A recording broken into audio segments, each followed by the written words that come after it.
दोस्तों आज बात करने जा रहे हैं चाइना के गोल्डन विंडो मिलिट्री डॉक्ट्रिन के बारे में। Objective start fast and fast, speed is the essence. ये नई चीज क्या है?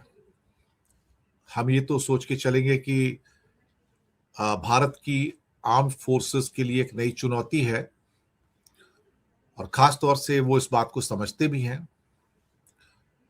जिस किस्म की एक ऑक्टोपसी मिलिट्री प्लानिंग ताइवान के लिए की जा रही है चीन के द्वारा, तो पीएलए के द्वारा यानी कि पीपल्स लिबरेशन आर्मी जो कि चाइना की है, एक गोल्डन विंडो डॉक्ट्रिन सिद्धांत, एक नई चीज, एक प्रिपरेशन जो वो लागू कर चुका है और पाकिस्तान के साथ मिलकर भी इस गोल्डन विंडो जैसी चाल का एक तरह से कहा जाए तो थोड़ा पता लगा है। अब चाइना की पीएलए के वेस्टर्न थिएटर कमांड और पाकिस्तान आर्मी के वॉरियर 9 नंबर से एक जॉइंट एक्सरसाइज थी, एक जो 14 दिसंबर को खत्म हो गई, यानी कि परसों। अब कहने को तो ये पूरी जो एक्सरसाइज थी ये पीस और स्टेबिलिटी को मेंटेन करने के लिए थी। उनकी जो अपनी ट्रेडिशनल दोस्ती है उसकी बात करते हैं ये, लेकिन एक ऐसी स्ट्रेटजी जिसके अंदर वो 24 से 48 घंटे के अंदर वो अपनी पूरी आर्मी यूनिट्स को इतना स्विफ्टली तैयार करके क्या कहते हैं कि आगे ले आएगी कि जिसे क्या कहते हैं स्टार्ट फास्ट एंड फास्ट, यानी इससे पहले कोई समझ पाए, दूसरे व्यक्ति अपना प्रिपरेशन टाइम उसको मिले, उससे पहले जंग को खत्म कर दो। ये अब उनकी नई टेक्स्ट बुक है। जी हाँ, यानी कि जो डिप्लॉय करने का जो टाइम है, जो अपने फौज को तैनात करने का जो वक्त होता है, अब वो सिर्फ 24 से 48 घंटे का है। 24 से 48 घंटे में तो सामने वाले को टाइम ही नहीं मिलता है। ये गोल्डन विंडो प्लान है, अब इसको लागू कर दिया गया है। ये ऐसा नहीं कि इन मेकिंग है। ये शुरुआत के 24 से 28 घंटे यानी कि 24 से 48 घंटे के अंदर, एक दिन से 2 दिन के बीच में चाइना की आर्मी अपनी फुल डिप्लॉयमेंट पे आ जाएगी। Full deployment means full deployment, nothing will be left, full control.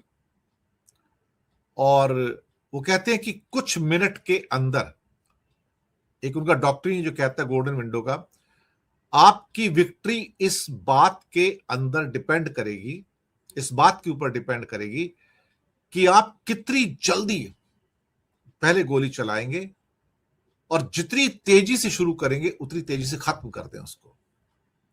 यानी कि स्टार्ट फास्ट एंड फास्ट, ये उनकी नया डॉक्ट्रिन है। और चाइनीज प्रेसिडेंट शी जिनपिंग 2015 से कह रहे थे कि चाइनीज आर्मी जो है ना, वो अब स्टार्ट फास्ट एंड फास्ट के डॉक्ट्रिन पे काम करें और परमानेंटली अलर्ट रहें। लेकिन कुछ लोगों ने कहा कि ये बयानबाजी हो सकती है, भाषणबाजी हो सकती है। लेकिन मुझे लगता है कि चाइना का जो पूरा आर्मी का जो सिस्टम है गोल्डन विंडो के अंतर्गत, वो चेंज हो गया है। It's a permanent alert mode now. उन्होंने पूरे कंट्री में नेशनल डिफेंस मोबिलाइजेशन के ऑफिस बना लिए हैं। ये जिनजियांग, तिब्बत और बाकी सब जगह पर है। ये अब पुराने जो रेजिमेंटल स्ट्रक्चर है उसको एक कंबाइंड आर्म्स ब्रिगेड के द्वारा बदला जा रहा है। इंटीग्रेटेड कमांड आ गई है, जिसमें सबसे इंपॉर्टेंट चीज जो उनके पास है वो है सैटेलाइट ड्रोन्स और इलेक्ट्रॉनिक इंटेलिजेंस से रियल टाइम आंकड़े। ये सैटेलाइट और इलेक्ट्रॉनिक इंटेलिजेंस का इस्तेमाल ऑपरेशन सिंदूर में पाकिस्तान ने चीन की मदद से किया था। ये सबको पता है कि उनके पास हमारी रियल टाइम जानकारी जो पाकिस्तान के पास पहुंच रही थी वो चाइना के सैटेलाइट सिस्टम से, या जो रियल टाइम जो मूवमेंट होते हैं ये वहां से पहुंच रही थी। गलवान हो गया था, सबको पता है। और उसके बाद बहुत कम समय के अंदर अब उन्होंने एक 2021 अगस्त के अंदर तिब्बत मिलिट्री डिस्ट्रिक्ट में 24 घंटे में 10,000 सैनिकों को एक साथ जमा कर लिया था। 24 घंटे में। दिस इज समथिंग अनप्रेसिडेंटेड, क्योंकि ये सारे बहुत हाई लेवल के हिली इलाके हैं इनर हिमालयास के अंदर, और 10,000 सैनिकों को डिप्लॉय करना 24 घंटे में एक मतलब बहुत बड़ी बात है ये। ऐसे ही कुछ और जगह पर भी जो सिस्टम्स है उनको भी लागू किया गया जो अत्यधिक ऊंचाई वाले हैं। अब ताइवान में कब्जे के लिए तो चीजें सबको दिखाई देंगी क्योंकि आप समुद्र में हैं, लेकिन हिमालय में कोई दिखाई नहीं देगा। तो अल्टीमेटली चैलेंज क्या है? Reaction time. जी हां, रिएक्शन टाइम। कि ये जो रिएक्शन टाइम है ना, ये बहुत ही ज्यादा किसी भी अपोनेंट के लिए कम हो जाएगा। मुझे लगता है कि हम इसी रिएक्शन टाइम की बात कर रहे हैं कि ये जो चाइना का जो गोल्डन विंडो का जो डॉक्ट्रिन है, ये दूसरे को रिएक्शन करने के लिए वक्त ही नहीं देता। बाय द टाइम दूसरा व्यक्ति फाइट मोड में आएगा, वो फाइट खत्म करने के कगार पर आ जाएंगे, और जब तक आप संभलोगे तब तक हो सकता है उनका कोई दूसरा अपोनेंट अपना एरिया ही गवा दे, चाहे ताइवान गवाए या हिमालयन रीजन में कोई और गवा दे या नॉर्दर्न रीजन में कोई और गवा दे। ये जो स्टार्ट फास्ट एंड फास्ट का डॉक्ट्रिन है, ये मुझे लगता है कि बहुत कम कंट्री होंगे जो इसको डिप्लॉय कर सकते हैं। अब ये गोल्डन विंडो के बारे में थोड़ा सा बात करनी जरूरी है। ये कॉन्सेप्ट है और इसको लागू किया जा चुका है और टेस्टेड है अभी। एक बहुत फास्ट मिलिट्री मोबिलाइजेशन टाइमलाइन है। ये ग्लोबल डिफेंस सिस्टम जो उन्होंने किया है गोल्डन विंडो के नाम से, एक मोबिलाइजेशन स्ट्रेटजी है। ये अपने आप में अनप्रेसिडेंटेड है for any kind of conditionality.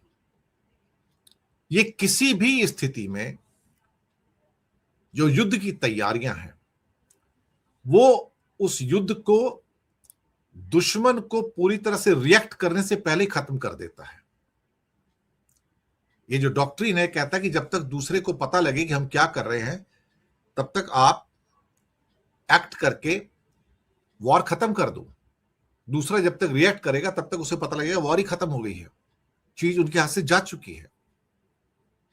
Timeline is one of the, क्या कहते हैं कि इसका मेन थीम है, जिसमें साइंस ऑफ मिलिट्री स्ट्रेटजी और उसकी लेटेस्ट एडिशन भी है कि मोबिलाइजेशन के लिए सिर्फ 24 से 48 घंटे, दैट्स ऑल। ये एक विंडो दिया गया है। इस गोल्डन विंडो के अंदर मोबिलाइजेशन के लिए सिर्फ 24 से 48 घंटे। चाइना जैसे देश में कोर हिमालयन एरिया के अंदर 24 से 48 घंटे में अगर आप गोल्डन विंडो के अंतर्गत इस टाइमलाइन में अपना डिप्लॉयमेंट पूरा कर लेते हो, यानी कि अगर आपको 50,000 सोल्जर्स चाहिए वहां पर, उसको पूरा कर लेते हो, या वो डिप्लॉयमेंट एयरफोर्स का भी हो सकता है, हेलीकॉप्टर्स का भी हो सकता है, ड्रोन्स का भी हो सकता है, मिसाइल्स का भी हो सकता है, रॉकेट फोर्स का भी हो सकता है, अगर उसको आप 24 से 48 घंटे पूरा कर लेते हो, मुझे लगता है इस फिर सामने वाले को मौका भी नहीं देता। ऑब्जेक्टिव बिल्कुल simple, start fast and fast. जल्दी शुरू करो, जल्दी खत्म कर दो, और किसी भी मोमेंट के लिए तैयार रहने के ऑर्डर के साथ ये मैच भी करता है। और ये कहते हैं जब ये स्टार्ट फास्ट होगा तो कुछ ही मिनटों के अंदर आपको पहला शॉट भी फायर कर देना है। ये देखिए एब्सोल्युटली ऑफेंसिव टेक्निक है ये, कि कुछ ही मिनटों के अंदर आप फायर भी कर देंगे। ये अपने आप में अनप्रेसिडेंटेड है। तो इन्होंने क्या किया कि 2020 से तिब्बत और जिनजियांग जो उनके स्ट्रेटेजिक एरियाज हैं, वहां पे नेशनल डिफेंस मोबिलाइजेशन ऑफिस बनाए हैं। जी हाँ, नेशनल डिफेंस मोबिलाइजेशन ऑफिस। और ये जो इनकी स्ट्रेटजी है वो कंबाइंड आर्म्स ब्रिगेड को इंटीग्रेट करने के लिए सैटेलाइट, ड्रोन्स, इलेक्ट्रॉनिक इंटेलिजेंस, उसका इस्तेमाल करके एडवांस कमांड नेटवर्क का लाभ उठाने के लिए मजबूर कर देते हैं। तो रियल टाइम जो इनका जो मूवमेंट है जो इंटीग्रेशन है, उसका उनको लाभ मिल जाता है। बहुत कम मुल्क ऐसे हैं जो इतनी जल्दी चीजों को इंटीग्रेट कर पाए 24 से 48 घंटे में। एक्चुअली ये गोल्डन रिंग जो पूरी की पूरी इनकी जो कार्य प्रणाली है, या गोल्डन विंडो जो नई कार्य प्रणाली जो सारी आई है, ये एक किस्म से अगर इस वर्ड को देखा जाए तो ये गोल्डन डोम से लिया गया है, जिसे मिसाइल डिफेंस सिस्टम कहा जाता है, जो अमेरिका का इंटीग्रेटेड जो क्या कहते हैं गोल्डन डोम है, जो प्रोटोटाइप है ग्लोबल मिसाइल डिफेंस सिस्टम का पार्ट। तो ये उससे इंस्पायर होकर ग्लोबल विंडो का ये सारा कॉन्सेप्ट निकल के आता है। लेकिन चाइना ने इसको पहले ही परफेक्ट कर लिया है और गोल्डन विंडो का नाम भी दिया गया है। इसका मतलब कि एक चाइना का अगर कोई बहुत नजदीकी कॉम्पिटिटर है अगर कोई गोल्डन विंडो में, तो अमेरिका होगा गोल्डन डोम के नाम से। अब इसकी कैपेबिलिटी जो है इस सिस्टम में, जिसे क्या कहते हैं कि distributed early warning detection big data platform, जी हाँ, distributed early warning detection big data platform भी कहा जाता है। ये कहीं पर भी पूरे प्लेनेट पर एक साथ हजारों मिसाइल्स को ट्रैक कर सकता है। ये मुझे लगता है कि ये जो कैपेबिलिटी है ना, ये अनप्रेसिडेंटेड है। एक साथ हजारों ऑब्जेक्ट्स को, यानी कि मिसाइल्स को या कोई और ऑब्जेक्ट्स को ट्रैक कर सकता है, चाहे वो स्पेस में हो, एयर में हो। आपको स्पेस और एयर में फर्क है, बिल्कुल फर्क है। स्पेस तो 100-200 किलोमीटर आगे जाकर शुरू होता है, एयर तो 100 मीटर ऊपर से भी शुरू हो सकती है। स्पेस हो, एयर हो, समुद्र हो, जमीन हो, समुद्र के नीचे हो, और वहां पर अपने नेटवर्क का इस्तेमाल करके, जो कि distributed early warning detection big data platform है, ये आपको बताएगा जैसे पाकिस्तान को ऑपरेशन सिंदूर के अंदर जो रियल टाइम डेटा प्रोवाइड किया जा रहा था, वो पाकिस्तान के बहुत काम आ रहा था। उस टाइम उन्हें पता था कि कौन सा हवाई जहाज कहां से उड़ रहा है, कौन सी मिसाइल कहां से उड़ रही है, कौन सा ड्रोन कहां से उड़ रहा है। तो टेक्नोलॉजी का मतलब क्या होता है कि आपकी उसमें रडार सिस्टम्स हैं, ऑप्टिकल सिस्टम्स हैं, इलेक्ट्रॉनिक के जो रिकॉनेसांस प्लेन्स जो होते हैं उसकी बात हो गई। तो डेटा को इंटीग्रेट करके एक ही प्लेटफॉर्म के ऊपर लेकर आता है, जिसमें एक बिग डेटा एनालिसिस है। जी हाँ, बिग डेटा एनालिसिस है, और एआई का इस्तेमाल करके आपका जो फ्लाइंग ट्रैक होता है, किसी भी ऑब्जेक्ट का हो सकता है, फ्लाइंग ट्रैक जो होता है किस किस्म का हथियार है और यह डेकॉय है, उसकी सारी इंफॉर्मेशन को चंद सेकंड के अंदर प्रोसेस कर लेता है।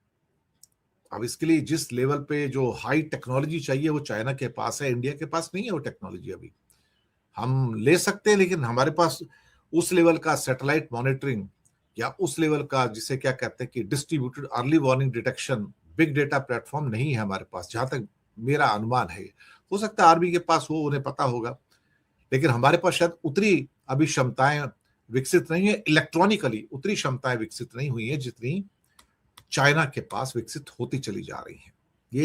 ये तो अमेरिका भी जानता है, और अमेरिका खुद कहता है कि मेरा जो कॉम्पिटिटर है, जो उसकी नई जो रिपोर्ट आई है नेशनल सिक्योरिटी स्ट्रेटजी की, कि China is the competitor in this world right now for America, not India. Conditions क्या है? चाइना का दावा है कि उसने एक वर्केबल प्रोटोटाइप को डेवलप कर भी लिया है और टेस्ट कर लिया है। एक किस्म से अमेरिका का गोल्डन डोम जो अभी तक पेपर पे है, ड्राइंग बोर्ड पे है, मैं आपको बताऊं, गोल्डन डोम चाइना ने उसको कॉन्सेप्चुलाइज कर दिया है, यानी कि उसको लागू कर दिया है। इसलिए शायद अमेरिका आज चाइना को अपना मेन कॉम्पिटिटर मानता है आने वाले सालों में, और चाइना भी अमेरिका को ही कॉम्पिटिटर मानता है। तो जो स्पीड है ना गोल्डन विंडो के अंदर, कि 24 से 48 घंटे के अंदर सब कुछ इंटीग्रेट कर देंगे, ये शायद किसी भी कंट्री को परेशान भी कर सकती है, चुनौती पेश कर सकती है। इसका मतलब है कि चाइना का जो मोबिलाइजेशन है उसमें स्पीड और स्विफ्टनेस, ये मुझे लगता है कि उसके मेन अंग है। और उसके बाद आपस में जो integrated global early warning systems हैं, मिसाइल डिफेंस सिस्टम्स हैं, ये उसको मजबूती प्रदान करते हैं। 25 का ये साल देखा जाए तो गोल्डन विंडो चीन को एक स्ट्रेटेजिक डॉक्ट्रिन के रूप में हमें देखा जाना चाहिए और उसको उसी ढंग से एक्सप्लेन करना चाहिए, डिफाइन भी करना चाहिए कि जिस तेजी से वो मोबिलाइजेशन कर सकता है, जिस तेजी से वो अपने सिस्टम्स को इंटीग्रेट कर सकता है, वो उसका स्टार्ट फास्ट और एंड फास्ट को बेसिकली डिफाइन करता है, उसके पूरे के पूरे सिस्टम को डिफाइन करता है। यानी कि 24 से 48 घंटे में पूरा मोबिलाइजेशन का एक पूरा साइकिल जो होता है वो पूरा हो जाता है। अब गोल्डन विंडो के लिए जो थिएटर कमांड्स हैं सारी की सारी, वो मुझे लगता है कि एक पीसफुल लोकेशन से लेके वॉर टाइम लोकेशन को कन्वर्ट करने में, या मैं भी हैरान हूं कि 24 से 48 घंटे में आप पीस टाइम लोकेशन को एक वॉर टाइम लोकेशन में चेंज कर सकते हैं और इतना फास्ट उसका मोबिलाइजेशन कर सकते हैं। ये अपने आप में एक, मुझे लगता है कि एस्टॉनिशिंग है। अब इसको ऑब्जेक्टिव किस रूप में देखा जाए, ऑब्जेक्टिव फिर वही है कि कुछ ही मिनटों में पहला शॉट दाग दिया जाए।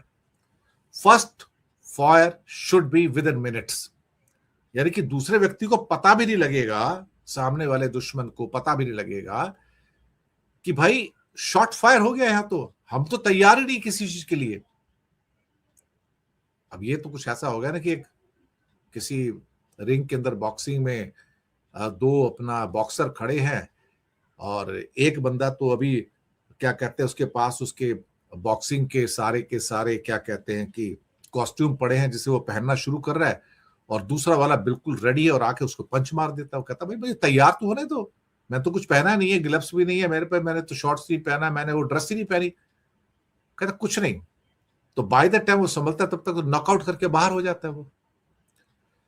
अब ये जो सारा का सारा जो इंटीग्रेशन है, पूरा का पूरा जो सिस्टम का इंटीग्रेशन है, जो इसने तिब्बत और जिंजियांग के अंदर वहां पर एलएसी के आसपास या उससे थोड़ा ऊपर लाइन ऑफ एक्चुअल कंट्रोल या उसके ऊपर जो तिब्बत और जिंजियांग में जो उसने डिफेंस के मोबिलाइजेशन के ऑफिस बनाए हैं, ये अपने आप में मुझे लगता है कि जो फॉरवर्ड लोकेशंस होते हैं, ये शायद एक किसी भी कंट्री के लिए या मंगोलिया के लिए या जो सेंट्रल एशियन रिपब्लिक है या ऊपर रशिया है या राइट में ताइवान है, तो उनके लिए एक बहुत बड़ी चुनौती पेश करते हैं। तो कई इसमें प्रणालियां हैं। गोल्डन विंडो बेसिकली एक गोल्डन डोम प्रणाली का एक एडवांस वर्जन होकर ऑलरेडी इंप्लीमेंट किया गया है। तो गोल्डन डोम तो पेपर पे है, और ये जो प्रोटोटाइप है खासतौर से चाइना का है, ये ऑलमोस्ट अब ऑन द ग्राउंड रेडी है, बिल्कुल ऑपरेशनलाइज हो चुका है। ये अपने आप में मुझे लगता है कि काफी हद तक एक चुनौती भी है, भारत जैसे देश के लिए भी चुनौती है।